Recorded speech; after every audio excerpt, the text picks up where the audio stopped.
안녕하세요. 트렌드 코리아 TV 이수진입니다. 저희 정말 다양한 트렌드 이야기하고 있는데 요즘은 해외 트렌드가 국내에도 영향을 정말 많이 미칩니다. 오늘 해외 트렌드 관련해서 정윤 박사님과 이야기 나눠볼 텐데요. 어떤 거 준비하셨어요? 네, 오늘 사우나 얘기를 좀 해보려고 하는데요. 왜 해외 얘기인데 갑자기 웬 사우나지? 그죠? 라고 생각하실 수 있는데요. 제가 이 이야기를 시작하기 전에 한번 질문 드려볼게요. 사우나 하면 혹시 어떤 거 떠오르세요?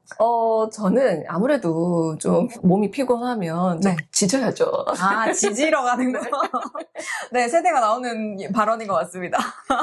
사실 제가 이거 굳이 물어본 이유는 우리 흔히 사우나라고 하면 확실히 조금 오래된 옛날의 문화라거나 혹은 중장년층 뭔가 이런 이미지가 좀 떠올랐다면 요즘에 일본에서는 젊은 사람들 사이에서 이 사우나가 인기라고 합니다. 인기가 어느 정도냐면 코로나 때부터 이제 올라오면서 2022년 12월 달에 그 도쿄 한복판에 시부야에 시부야 사우나스라고 하는 굉장히 트렌디한 사우나가 문을 열었습니다. 그래서 이게 도대체 어떤 사우나냐? 일단 그 캐치프레이즈가 굉장히 인상적인데요. 사우나도 감각적일 수 있다. 라고 하는 그런 컨셉을 가지고 있습니다. 그래서 이거는 이제 웰니스 전문으로 하는 기업, 이제 토요케이라고 하는 곳에서 만들었고요. 그 사우나 안에는 9가지 컨셉이 있는데요. 우리가 사우나가 사실 동양의 문화만이 아니라 핀란드 사우나도 있고요. 독일식, 북유럽식 뭐 이런 식으로 해서 여러 가지 체험할 수 있게 사우나가 돼 있기도 하고 심지어는 명상을 위한 그런 사우나도 있고요. 또 음향이 되게 잘 구비돼 있어가지고 음악 감상을 하는 사우나도 있다고 합니다. 그래서 하루에 방문객이 300에서 350명 정도 방문을 하니까 매출이 또 굉장히 인상적인데 감각적인 사우나다 보니까 거기서 판매하는 사우나 수건, 사우나 티셔츠 이런 것들이 무려 이제 연간 3억 원씩 판매가 되는 굿즈 자체도 인기가 있다라는 게 인상적입니다. 그러네요. 생각해보면 우리나라에서는 지금 공중 사우나가 코로나 이후로도 조금 더 타격이 컸다라고 들었는데 근데 일본은 좀 다른 건가요? 네네네, 맞습니다. 말씀 주신 것처럼 일본도 사실 마찬가지였습니다. 네, 마찬가지로 계속 맨날 힘들다, 뭐 폐업한다 이런 얘기가 나왔었는데 요즘 젊은 사람들 사이에서 인기를 얻게 된 건 몇 년 안 됐습니다. 왜 인기를 얻었느냐? 네, 사실 그 사도 사우나의 길이라고 하는 네, 사도 길도자 쓰는 그런 만화가 있고요. 이제 그게 이제 실사 드라마화가 됐습니다. 그게 이제 2019년에 방영이 되어서요. 이제 그걸로 인해서 대중적인 인기를 끌게 됐습니다. 그래서 거기서 보면 일단 사우나에 들어가서 10분 땀을 흘리고 나온 다음에 냉탕에서 1, 2분만 있다가 다시 이제 약간 바람 쐬면서 식히면서 5분, 7분 지내고 그 다음에 다시 또 사우나를 들어가고 뭐 이런 식으로 사우나 사용법이 나오거든요. 그걸 보면서 사람들이 그대로 따라해보는 사우나를 많이 활용하게 되었고요. 이게 재밌는 게 그러고 나면 느껴지는 그 고향감? 약간 정신적인 게 해방감 같은 그런 게 있대요. 이걸 토토노우라고 하는 정식 명칭도 있는데 그래서 요즘 이 토토노우라고 하는 게 거의 인기어가 될 정도로 굉장히 요즘 일본 사회에서 이제 인기라고 합니다. 어떻게 보면 어떤 대중문화의 영향으로 조금 확산이 됐다라고 생각할 수도 있을 것 같아요. 그러면은 좀 반짝하는 어떤 유행은 아닐까요? 네, 그게 굉장히 재미있는 부분인데요. 반짝 인기가 아니었던 게 이 사우나를 즐기는 사람들의 웹사이트가 생겼습니다. 그래서 마치 이제 사우나가 하나의 덕질이 된 거죠.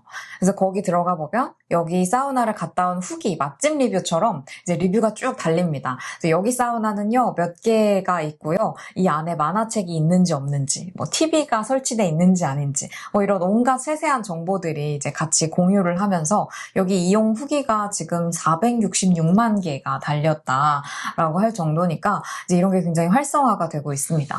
그래서 이것이 이제 대중화가 되면서 이제 그 라운지에 가보면 실제로 그 IT 업계 사람들이 와서 거기서 회의를 해요. 사우나 들어갔다 나오면 정신이 맑아진대요. 그래서 우리도 사우나. 그래야 될 것 같아요. 그러면 이런 다른 사례들도 있어요? 네, 요즘 하라주쿠에도 굉장히 유명한 사우나가 생겼는데요. 그 쇼핑몰 지하에 이제 코스기요라고 하는 곳이 생겼는데 여기는 특이한 점이 옆에 이제 커뮤니티 공간이 이제 붙어 있어서요. 사우나랑 함께 이제 뛰고 와가지고 러닝을 하고 와서 이제 언더아머 같은 브랜드랑 협업을 해서 운동복이나 신발 같은 걸 빌려주거든요. 그러면 러닝 한 다음에 와서 사우나에서 개운하게 또 하고 이런 식으로 뭔가 다 연결이 될 수 있게 이제 일종의 지역의 사랑방 같은 역할을 하게 되었다라고 얘기합니다. 근데 재밌는 건요, 일본에서만 이게 나타나는 게 아닙니다. 요즘 영미권에서도 똑같은 그래요? 현상들이 벌어지고 있는데요. 패스트 컴퍼니에서 이제 발표한 바에 따르면 영국에 있는 소셜 사우나 수가 2023년에는 45개였거든요. 근데 2025년 되면서 147개까지 확 늘어났습니다.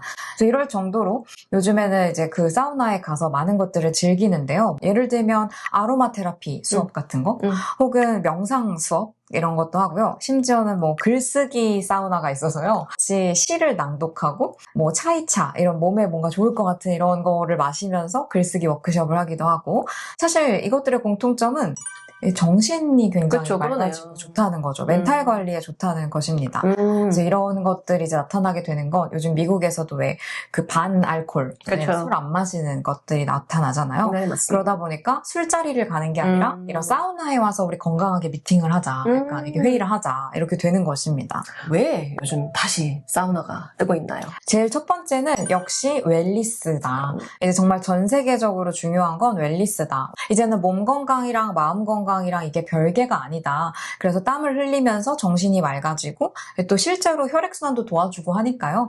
또 이런 것들이 하나 있고요. 그리고 또 두 번째는 이제 또 경험의 시대 아니겠습니까?